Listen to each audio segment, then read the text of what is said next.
날 만나러 찬양하고 하나님께 나갑니다.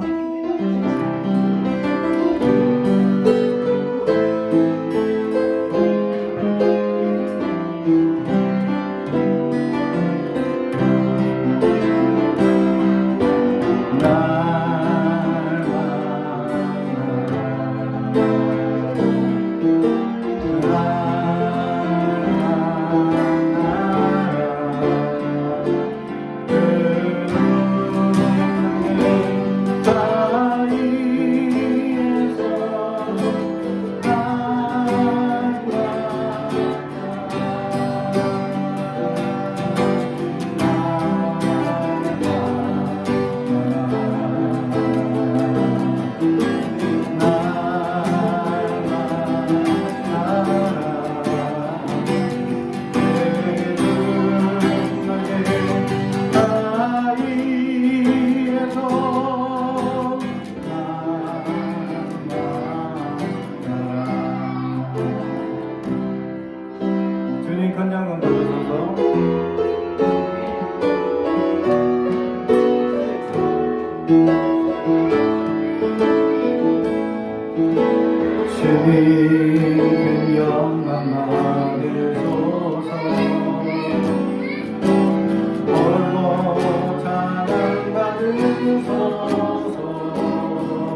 완전한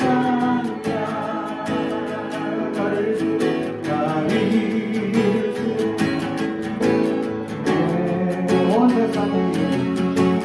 온 세상 위에 넘칩니다. 가릴 수 없는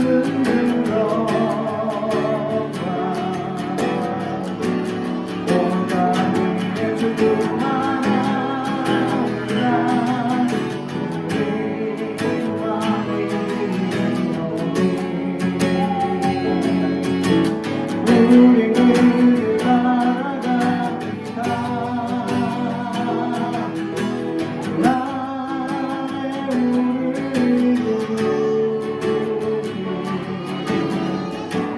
그는 완전한 그날의 우리를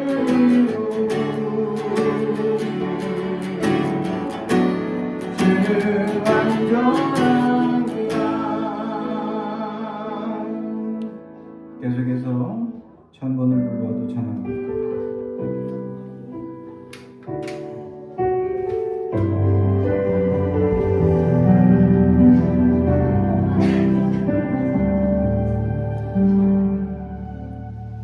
천번을 불러봐도 내 눈의 눈물이 멈추지 않는 것은 십자가의 그 사랑. 나를 살리려 지신 그 십자가. 모든 물과 피 나의 더러운 죄 씻으셨네. 나를 향한 그 사랑 생명을 내어 주사 영원한 생명을 내게 주심을 감사해. 천번을 불러도 내 눈에는 눈물이 멈추지 않는 것은 십자가의 그 사랑. 나를 살리려 나를 꽂아버리신 나를 사랑하신 분 그 우리 예수여.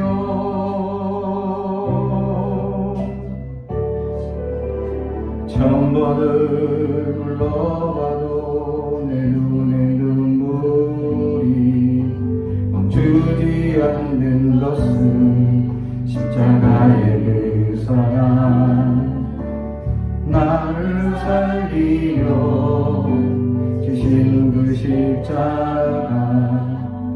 모든 물과 피 나의 더러운 죄 씻으셨네. 나를 향한 그 사랑 생명을 내어 주사 영원한 생명을 내게 주심을 감사해. 천번을 불러도 내 눈에는 눈물이 멈추지 않는 것은 십자가의 그 사랑. 나를 살리려 하늘 보좌 버리신 나를 사랑하신 분 그 우리 예수여. 천번을 불러도 내 눈에는 눈물이 멈추지 않는 것은 십자가의 그 사랑. 나를 살리려 하늘 보좌 버리신 나를 사랑하신 분 그 우리 예수여. 나를 사랑하신 분 그 우리 예수여.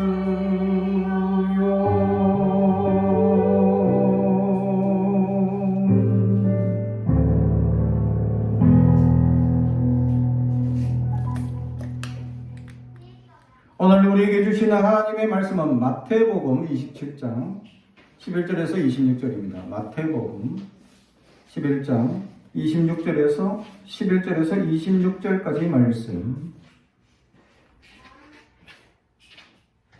하나님의 말씀을 봉독하겠습니다. 하나님의 말씀을 경청해 주시기 바랍니다. 예수께서 총독 앞에 섰음에 총독이 물어 이르되 내가 유대인의 왕이냐? 예수께서 대답하시되 내 말이 옳도다 하시고 대제사장들과 장로들에게 고발을 당하되 아무 대답도 아니하시는지라. 이에 베드로가 이르되 그들이 너를 쳐서 얼마나 많은 것으로 증언하는지 듣지 못하였느냐 하되 한마디도 대답하지 아니하시니 총독이 크게 놀라워하더라. 명절이 되며 총독이 무리의 청원대로 죄수 한 사람을 놓아주는 전례가 있더니 그때에 바라바라 하는 유명한 죄수가 있는데 그들이 모였을 때에 빌라도가 물어 이르되 너희가 내가 누구를 너희에게 놓아주기를 원하느냐 바라바냐 그리스도라 하는 예수냐 하니 이는 그가 그들의 시기로 예수를 넘겨준 줄 알미더라. 총독이 재판석에 앉았을 때에 그의 아내가 사람을 보내어 이르되 저 옳은 사람에게 아무 상관도 하지 마옵소서. 오늘 꿈에 내가 그 사람으로 인하여 애를 많이 태웠나이다 하더라. 대제사장들과 장로들이 무리를 권하여 바라바를 달라고 하게 하고 예수를 죽이자 하게 하였더니 총독이 대답하여 이르되 둘 중 누구를 너희에게 놓아주기를 원하느냐 이르되 바라바로소이다.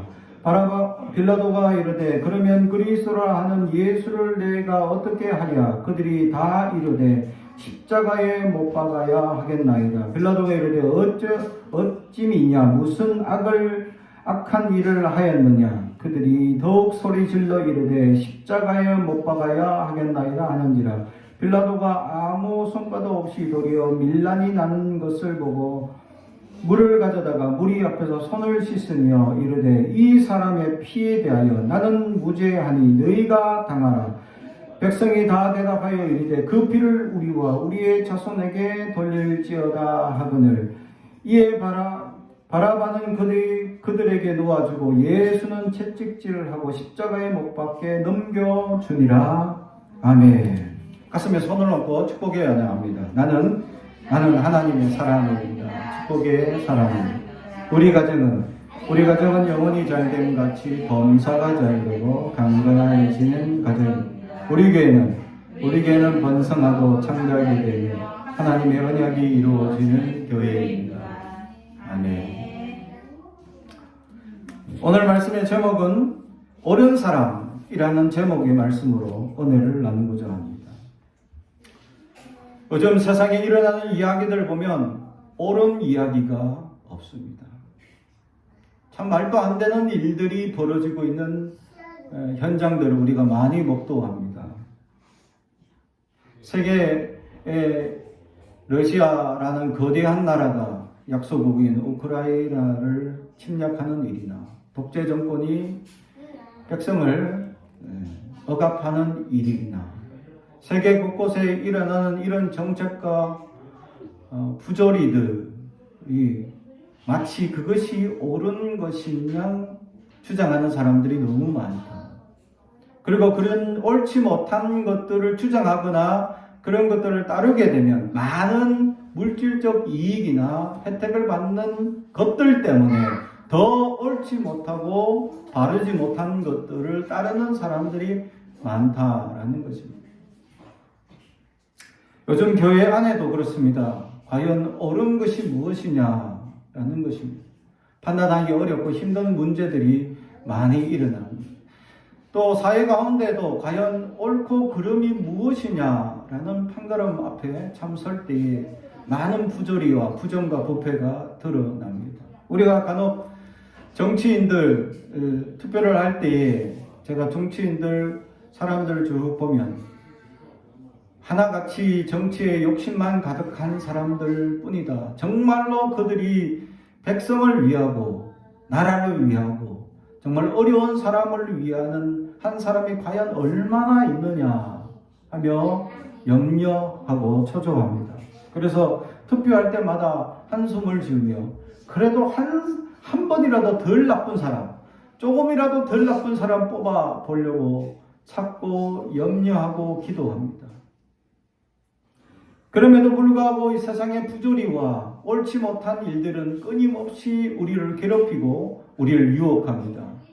왜냐하면 옳지 못한 것들이 쉽게 우리를 유혹하고 있기 때문이죠.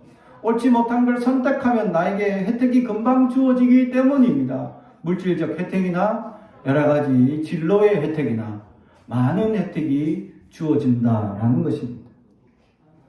그러나 이 옳지 못하는 세상 가운데 옳은 것을 선택한 사람이 있으니 오늘 성경에 그 예수 그리스도라는 사실. 많은 사람들이 예수님에 대해서 고발하고 오늘 본문에서는 예수님께서 지금 고난을 당하기 직전인 빌라도에게 신문을 당하는 장면이 나오고 있습니다. 그래서 이 신문하는 장면 가운데 빌라도는 많은 질문을 던집니다. 그 중에 딱 한마디만 합니다. 내가 왕이냐라고 물었을 때 내 말이 옳도다 라는 그 한마디. 그 외에 이 장로들이 또는 대제사장들이 지금 고소하고 얘기하는 것들, 그런 수많은 거짓들에 대해서 나열하며 이것을 당신이 했습니까? 라는 질문 가운데 한마디도 대답하지 않습니다. 요즘 법으로 따져보면 묵비권을 행사합니다. 묵비권을 행사하게 되면 법적으로 두 가지 결정을 받게 됩니다. 한 가지 제일 먼저 받는 것이 뭐냐면 이 재판관이나 또는 이 검사가 질문했는데 한마디도 하지 않는 묵비권을 행사할 경우는 법적 모독죄가 추가됩니다. 그래서 어떤 죄가가 증명되었을 때는 법적 모독까지 더해서 아주 죄질이 나쁘다. 그래서 더 많은 이 선고를 하는 것이 법적에 이르는 묵비권에 대한 대처 방법입니다. 그렇죠. 묵비권을 행사할 경우에는 법적으로는 이 사람이 지금 말을 안 해서 이 말을 한다는 것 자체는 내가 잘못했습니다 시인하고 인정해서 이제 이 사람은 죄를 다시 안 할 그런 사람이구나 여지를 깨닫고 재판관이 그러면 죄를 지었지만 여러 가지 사정이 있어서 이래 됐으니까 좀 봐줍시다 하고 형벌을 조금 낮추는 것이 있죠. 근데 묵비권을 행사하게 되면 법적으로 개심죄가 되어서 더 많은 원래 정해져 있는 법정 선고보다 조금 더 추가해서 법정 선고를 하는 것이 일반적인 법에 대한 해석입니다. 실제로. 그래서 묵비권을 행사하게 되면 정말 내가 곤란을 말을 하게 될 경우에 이것이 나에게 불이익이 더 주어질 수 있기 때문에 말을 하지 않거나 또는 정말 너무 억울해서 말을 하지 않거나 이런 두 가지 경우가 있죠. 근데 오늘 성경에 나온 예수님의 침묵은 무엇입니까? 말할 가치가 없다는 거죠. 말할 가치가 없다. 세상과 견주어서 변명할 필요가 없다라는 것을 보여줍니다. 사랑하는 성도 여러분, 그렇습니다. 옳은 일을 할 때에는 침묵이 금입니다. 옳은 일에 있어서 가장 중요한 첫 번째 자세가 바로 침묵이다. 다른 말로 하면요, 이걸 우리 그리스도로 해석을 하면 묵상입니다. 큐티입니다. 큐티는 무엇입니까? 하나님의 말씀을 끊임없이 되새겨서 내 안에 깊이 하나님의 말씀을 깨닫기를 원하며 나아가는 시간을 quiet time이라고 묵상이라고 얘기하죠. 구약 성경에서는 묵상이라는 단어를 어떤 단어로 썼냐면 작은 소리로 말씀을 읊조리다 라는 단어입니다. 다시 말해 묵상은 하나님의 말씀을 작은 소리로 읊조리는 거죠. 내 안에 끊임없이 그 말씀에만 집중하고자 하는 뜻이죠. 그렇습니다.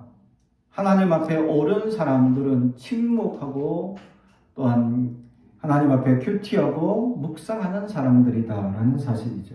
사랑하는 성도 여러분, 여러분은 얼마나 하나님 말씀 앞에 묵상하며 나아갑니까? 우리는 어느덧 묵상을 잃어버렸는지도 모릅니다. 말씀이 나 안에 어떤 운동력과 생명력이 있어 나를 찔러 쪼개는 놀라운 역사가 있는지를 잃어버리며 살아가는 그리스도인들이 너무 많다라는 거죠. 왜냐하면 세상에 거짓되고 세상에 부패되고 세상에 잘못된 것들이 내 안에 너무 많이 알려지고 내가 거기 세상에 물들어져 가져 있다라는 증거이기도 하기 때문입니다. 그래서 더 이상 말씀이 내 안에 다가오지 않고 그 말씀을 내가 깨달으려 하는 소망과 갈망이 이뤄져 가고 있다라는 것이죠. 사랑하는 성도 여러분, 예수의 생명력이 우리 안에 끊임없이 운동하게끔 하는 능력은 말씀을 깊이 묵상하는 자세라는 것입니다. 우리 안에 말씀이 살아 역사하고 있다라는 증언, 이것이 묵상이다라는 것입니다.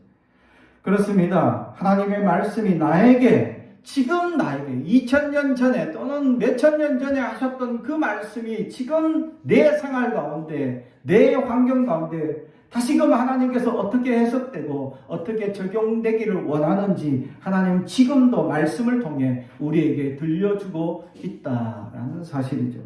이스라엘 백성들이 바벨론 포로 갔다 돌아왔을 때에 하나님께서 이스라엘 백성들에게 당부하셨던 말씀, 첫 번째가 스가랴와 학기를 통하여 선지자들을 통하여 이스라엘 백성들에게 당부하는 것이 내 말을 들어라 라는 말씀입니다. 그렇습니다.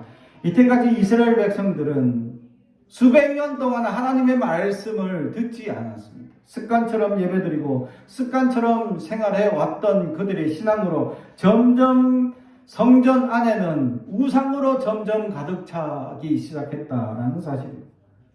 우상이 가득 차기 시작한 때가 바로 솔로몬 때부터입니다. 솔로몬의 정치 방법이 바로 정략 결혼이었기 때문이죠. 다윗은 주변 나라를 정복으로 승리해서 그들을 굴복시키는 반면에 아들인 솔로몬은 아버지 방법처럼 나라를 다스릴 수 없다. 그래서 정략 결혼을 통해서 그 나라들 공주들 다 데려와서 자기의 후첩으로 삼기 시작합니다. 거기서 문제가 시작됩니다. 그들의 공주는 신분이 이미 가지고 있기 때문에 그들이 오는 사람들, 그 공주만 오는 것이 아니라 그들이 데리고 오는 수많은 사람들, 또 그가 가지고 있는 신앙까지 들고 오게 되어서 솔로몬은 그들이 섬기는 산당까지 따로 지어주어야 했다라는 것이죠. 그러다 보니 영향력 끼치는 후궁의 경우에는 성전 안에다가 우상을 갖다 놔도 할 말이 없었다라는 거죠. 그러다 보니 그것이 잘못인지 또 어떤 문제가 있는지 깨달지 못합니다. 못 들어서 몰랐습니다 라고 하는 것이 아니라 안 들으려고 했다라는 거예요. 왜냐하면 끊임없이 선지자를 통하여서 지금 이스라엘 백성들이 앞으로 멸망하는데 하나님의 말씀을 듣지 않는 너희 백성들, 목이 곧고 단단해져 버린 너희들 하나님께서 갈아엎겠다라고 말씀하시죠. 끊임없이 말씀하시고 하나님 말씀을 들으라고 하고 있음에도 불구하고 이스라엘 백성들은 마음이 너무나 강팍해져 단단해져 하나님 말씀을 외면하는 시대가 되어버려요. 결국 하나님께서 이스라엘을 멸망시키죠. 어쩌면 이스라엘을 지켜주는 하나님의 놀라운 은혜임에도 불구하고 이스라엘 백성들 완전히 망해버려요. 그리고 돌아온 그들을 향하여 첫 번째로 하시는 말씀이 내 말을 들으라. 그렇습니다. 거짓이 팽배한 이 시대 가운데 옳게 살아가는 그리스도인들은 하나님의 말씀을 들어야 합니다. 하나님 말씀이 무엇인지, 하나님 말씀이 어디 있는지 들을 수 있어야 합니다. 오늘 본문에 예수님의 말씀은 딱 한마디 나옵니다. 내 말이 옳도다 라는 그 한마디죠. 근데 그 말에 대한 질문이 무엇입니까? 11절 예수께서 총독 앞에 섰음에 총독이 물어 이르되 내가 유대인의 왕이냐? 예수께서 대답하시되 내 말이 옳도다 하시고 내가 유대인의 왕이냐? 라는 그 질문에 내 말이 맞다 라는 이 한마디만 주님이 하셨다라는 것이죠. 예수님이 이 땅에 유대인의 왕으로 지금 속국으로 잡혀있는 로마의 속국의 이곳에 유대인의 왕으로 왔다는 그것 한마디만으로도 사실은 쿠데타를 일으키는 목적이 되기 때문에 충분히 사형감입니다, 사실은. 그런데 그 한마디만 내 말이 옳도다라고 하는 말이죠. 과연 그 말, 바로 예수님이 유대인의 왕으로 오셨다, 메시아다라는 증언을 하고 있었기 때문입니다. 그렇습니다. 유대인의 왕이냐라는 것은 대제사장이 예수님을 십자가에 못 박히기 위한 가장 큰 명분이었고, 그것을 인정하는 것만으로도 예수님은 십자가에 못 박기에 충분했고, 실제로 십자가에 못 박혔을 때 유대인의 왕이라는 명패가 예수님의 위에 달려 있었기 때문입니다. 그래서 유대인의 왕이라는 것에 주님은 수긍하는 것 자체만으로도 이제 당신은 십자가를 질 수밖에 없는, 그 길을 걸을 수밖에 없는 길을 가겠다라는 결단입니다. 다시 말하면 옳은 사람들은 불의한 환경이 주어진다고 한들 옳은 것에 대하여 옳다 할 수 있어야 합니다. 수많은 거짓된 세상에 우리를 거짓으로 이끌어가는 이야기들이 많습니다. 거짓처럼 살아가라고 요구하는 일도 많습니다. 또 우리가 습관처럼 거짓을 행하며 살아가는 일들도 많습니다. 내 자신을 속이고 하나님을 속이며 살아가는 습관이 되어버린 일들도 많이 있다라는 사실이죠. 우리는 말로만 거짓을 옳지 못한 것을 하는 것이 아니라 행동 자체로서도 옳지 못한 일들을 행할 때가 많이 있다라는 사실이죠. 그래서 예수님이 오는 당시에 빌립이 선한 것이 과연 어디 있느냐라는 질문을 하게, 이 땅에 과연 선한 것이 있느냐라는 질문을 하게 되죠. 그때 그분을 만나보면 안다라는 대답을 했습니다. 그리고 주님을 만나봤을 때 그분은 가장 선한 그분을 깨닫게 된다라는 것이죠. 다시 말하면 왜 우리가 예수님의 말씀을 들어야 하냐? 왜 하나님의 말씀 가운데 우리가 귀를 기울여? 거짓이 가득한 이 세상 가운데 자꾸 그 세상의 이야기만 듣다 보면 우리 안에 거짓이 우리를 조장할 수밖에 없습니다. 그러나 말씀을 묵상하고 말씀 가운데 나아가면 선한 그리스도의 영향력이 내 삶을 주관하게 되기 때문입니다. 사랑하는 성도 여러분, 그러므로 우리는 옳은 사람이 되기 위하여 제일 먼저 말씀 가운데 하나님의 음성을 듣는 자가 될 수 있어야 합니다. 그럴 때 하나님의 놀라운 은혜와 역사가 우리 가운데 일어날 수 있다라는 사실이죠.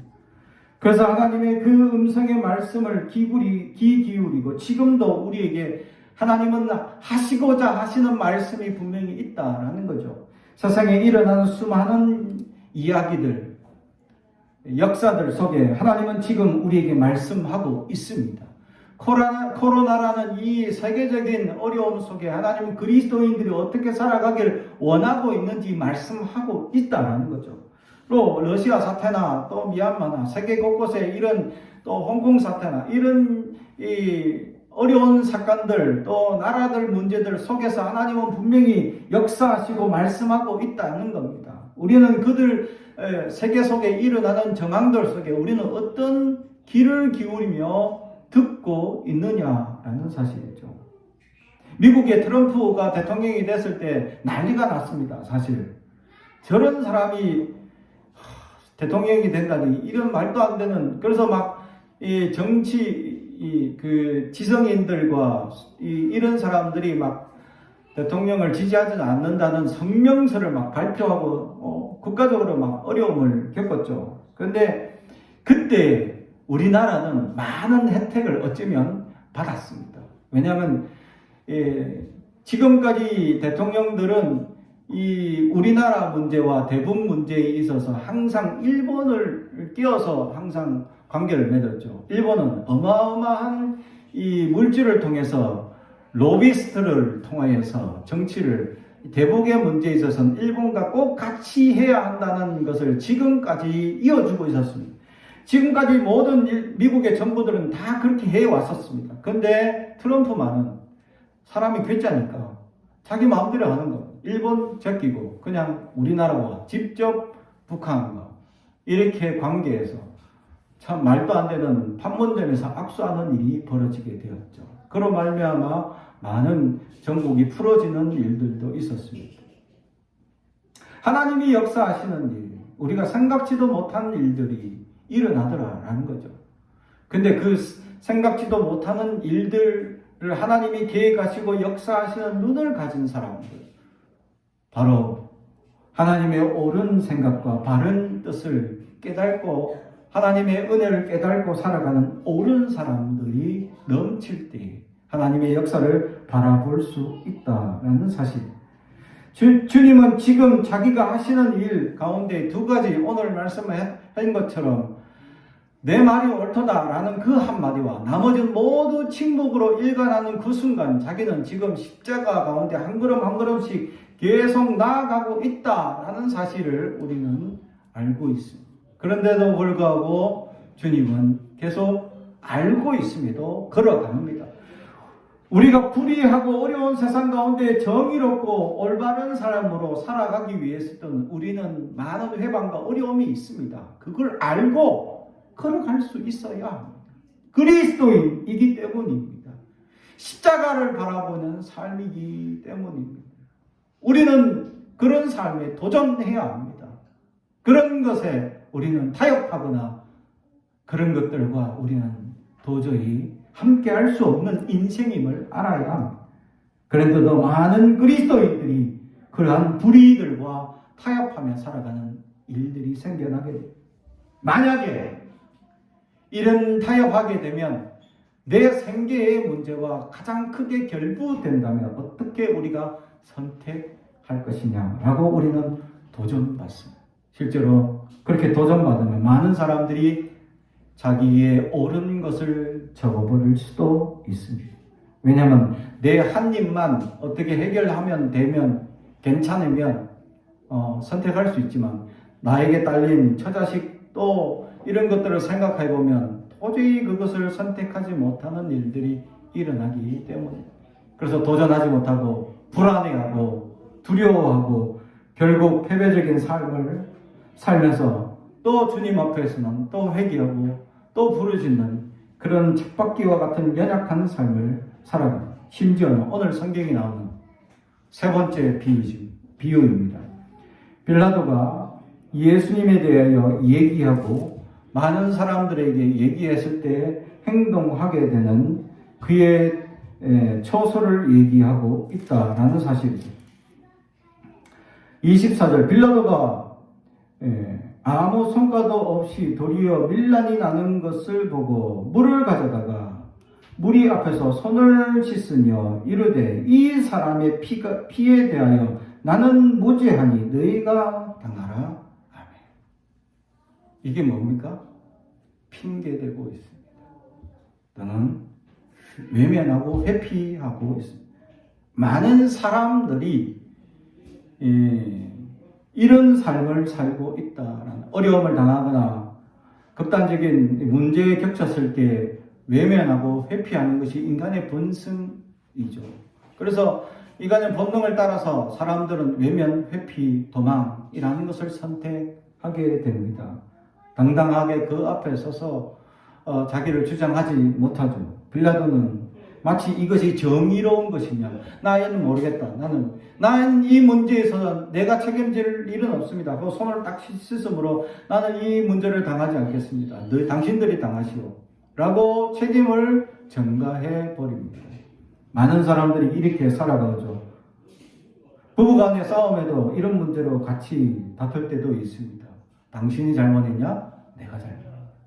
자녀를 양육하고 얘기하면서 꼭 자녀들의 부정적인 모습을 보면 누구 닮았네 하고 얘기할 때가 많습니다. 그죠? 누구에게 핑계를 대고 책임 전가를 하는 사람들의 모습들입니다. 그렇습니다. 우리는 늘 그렇게 습관처럼 살아오고 있지는 아니합니까? 하나님 앞에 내가 죄인입니다. 내가 잘못했습니다. 내가 연약합니다. 라고 인정할 수 있는 사람. 세상에서는 그렇게 내가 잘못했습니다, 내가 연약합니다 인정하면 어떻게 보는지 아십니까? 저 사람은 나약한 사람, 저 사람은 부족한 사람, 저 사람은 어리석은 사람이라고 일침을 가해 줍니다. 어쩌면 승진하지도 못할 것이고 어쩌면 그 사람이 무능하다 얘기할 수도 있습니다. 그러나 진짜 책임을 지는 사람이 없는 세상, 어떤 문제가 일어났는데 이 문제에 대해서 어느 누구도 책임질 수 없는 문제가 생기면 어떻게 할 것이냐라는 것이죠. 서로 책임 전가하고 문제가 일어나면 어떻게 이 문제를 해결할 것이냐라는 것이죠. 제가 어느 교회에 있을 때 분쟁이 너무 심하게 일어났는데 그 분쟁들마다 하나하나 사건들 가지고 다 시비 걸고 싸울 때에 이 분들이 다른 사람의 이 잘못된 부분들을 짚으며 이것을 공격하고 막 할 때 책임을, 이 문제의 책임을 누가 져야 되냐라고 다투고 있었다라는 겁니다. 그래서 이 책임의 모든 문제, 그것을 담당했던 사람이 책임져야 하는데 그 사람은 도망가 버리고 없어가. 그래서 전화해서 했는데 당신은 또 이제 외면하고 회피하는 겁니다. 아, 내가 안 그래서 나 몰라요. 나 시킨 대로 했어요. 이렇게 얘기해 버리니까 이 시킨 사람은 누구냐 하고 막 공격을 하는 겁니다. 그래서 이 문제에 있어서 그분들이 어려움을 굉장히 당하는 것을 옆에 보다가 내가 답답해서 그분께 다시 전화했죠. 아니, 이 문제는 당신이 다 책임을 지고 진행해 왔고, 진행은 다 당신이 책임지고 일을 해왔고, 이분들은 서포트 해주는 역할로 아무것도 모르는데, 이분들이, 당신이 모른다면 이분들이 다 책임지는데 어떻게 된 것이냐. 이 문제가 옳고 그름의 문제인데, 책임을 져야 될 문제인데, 당신이 책임져야 할 것이다. 그러지 않으면 이 문제는 이분들에게 엄청난 고난이 겹쳐지게 될 것인데 책임져야 합니다 라고 얘기를 내가 하니 그때서야 알겠습니다 하고는 그 후로 전화 받을 때마다 자기가 했다, 자기가 책임지겠습니다 해버리니까 그분들이 더 이상 이 문제에 있어서는 얘기할 수가 없다. 갑자기 책임 못 지다는 사람들이 갑자기 무슨 신고에 변화가 있었는지 갑자기 자기가 책임지겠다 하니까 아무런 그 문제에 있어서는 책임에 대한 얘기를 하지 못하더라라는 거죠. 누군가 책임을 져야 하는데 많은 사람들 어떤 어려움을 당했을 때 책임을 안 지고 회피하는 문제가 있었다는 겁니다. 만약에 저에게 이 문제가 생겼다면 저는 제가 책임지겠습니다. 내가 하고 싶더라고. 이 행사를 내가 주관했다면 내가 했습니다 라고 하고 싶다는 거죠. 근데 그게 이제 누군가가 실수해서 큰 금액도 아닌데 작은 금액, 그 한 10만 원인가 20만 원, 이 금액에 미스된 부분이 나온 거죠. 그걸 또 찾는 것도 대단하셨어. 하여튼 그것을 책임을 꼬투리 잡고 막 늘어지시는 거죠. 내가 책임지겠습니다 하고 싶었다는 거죠. 근데 다 책임을 안 지니 막 더 책임을 묻고자 하는 사람, 찾고자 눈이 막 이렇게 불안해지셔가지고 막 찾는데 다들 어떻게 할 줄을 몰라 하시다는 거죠. 그 일의 회계를 담당하셨던 권사님이 눈물로 흘리며 내가 이걸 했긴 했지만 이게 그냥 시켜서 기입한 것 뿐인데 이걸 어떻게 내가 찾아야 될지 알 수 없고 어떻게 해야 될지도 모른다는 거죠. 내가 볼 때는 이 송금하는데 문제가 조금 있었던 거예요. 영수증 첨부 없이 송금했던 것 같아요. 그 단순한 문제인데 그 어느 누구도 책임을 안 지니 얼마나 이 당하는 사람들은 초조하고 불안하고 어렵겠느냐.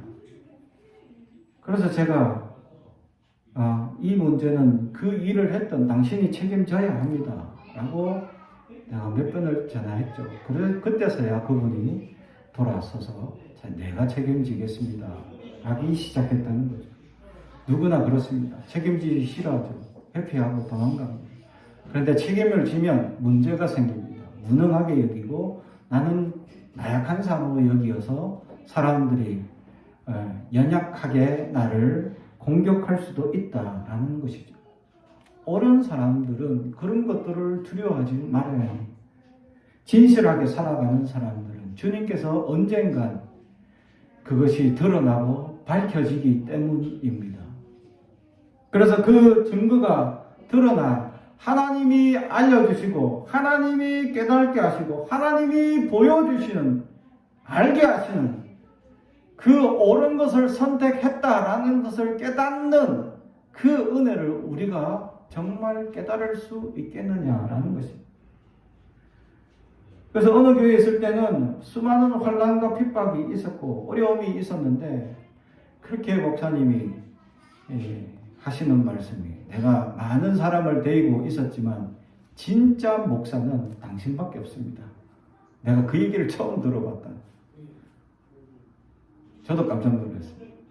얼마나 많은 사람들이 비굴하고 옳지 못한 선택함을 살아가며 이 문제에 책임 안 지고 회피하고 도망가는 사람들이 얼마나 많았기에 옳은 목회자가 없었냐라는 것이죠. 저와 함께 사역하던 어느 전사님들이 이제 목사님이 되셔가지고 여러 교회에 흩어져서 이제 같이 사역을 하시는 부목사로 있다가 저와 이제 제 개척했다는 얘기를 듣고 찾아오셔서 또 여러 가지 얘기를 하다가 목사님 함께 이렇게 사역하는 목사들 중에 옳은 목사, 바른 것을 두려워하지 않는 목사님은 목사님밖에 없었습니다. 라는 얘기를 들었어요. 아니 아직 그런 사람 많은데 여러분들이 몇 사람을 못 만나서 저라고 얘기하지만 저는 월요일날 같이 공부하시는 대부분의 사람들이 다 옳은 목사님이라고 생각합니다. 그분들 같이 공부하면서 얘기하는 걸 들어보면 뛰어나고 능력 있는 또 깊이 있는 얘기를 하면 저분들이 정말 옳다. 나는 그분들 따라가기에 아직 세월의 새치에도 들지 못한다. 그래서 여러분들이 많이 만나보지 못해서 그런 것 뿐이지 만나보면 더 훌륭하고 좋은 사람들 만날 것이다. 그런데 자기들은 몇 사람 안 만났지만 정말 힘들다. 교회 가운데 서로 견제하고 또 서로 싸우고 눈치 보고 정말 순수하게 목회하며 두려움 없이 하나님 말씀을 증거하는 사람들이 없다는 거죠. 비방을 두려워하고 사람들의 쓴소리를 두려워하고 사람들의 그러한 옳지 못한 선택에 대하여 두려워하고 비굴하게 잘못된 선택을 하며 살아가는 사람들이 많습니다. 사랑하는 성도 여러분, 그리스도인들은 좁은 길을 가는 사람들, 십자가를 지며 살아가야 합니다. 그러기 위해서는 옳은 사람이 되십시오. 옳지 못한 세상 가운데 과연 옳은 사람을 찾을 때 제가 여기 있나이다, 나를 보내소서라고 주님 앞에 고백할 수 있는 그리스도인들이 되게 주님의 이름으로 축복합니다. 기도하겠습니다. 사랑과 정이 가득하신 아버지 하나님 감사합니다. 하나님, 이 옳지 못하고 거짓이 팽배한 세상 가운데 두렵고 염려와 걱정과 또한 우리는 어쩔 때 비굴하게 도망갈 때도 있습니다. 우리를 용서하여 주시옵소서. 그리스도를 닮아서 좁은 길을 가기에 두려워하지 말게 하시고 이 세상에 어떠한 곤란이나 어려움이 있더라도 하나님, 우리는 주님을 바라보며 용기를 얻게 하여 주옵소서. 말씀을 통하여서 날마다 주님의 은혜 가운데 살게 하여 주시고 세상에 아버지 하나님의 말씀을 증거하며 살아가는 옳은 그리스도인들이 될 수 있도록 붙잡아 주시옵소서. 감사드리며 예수님의 이름으로 기도드리옵나이다. 아멘.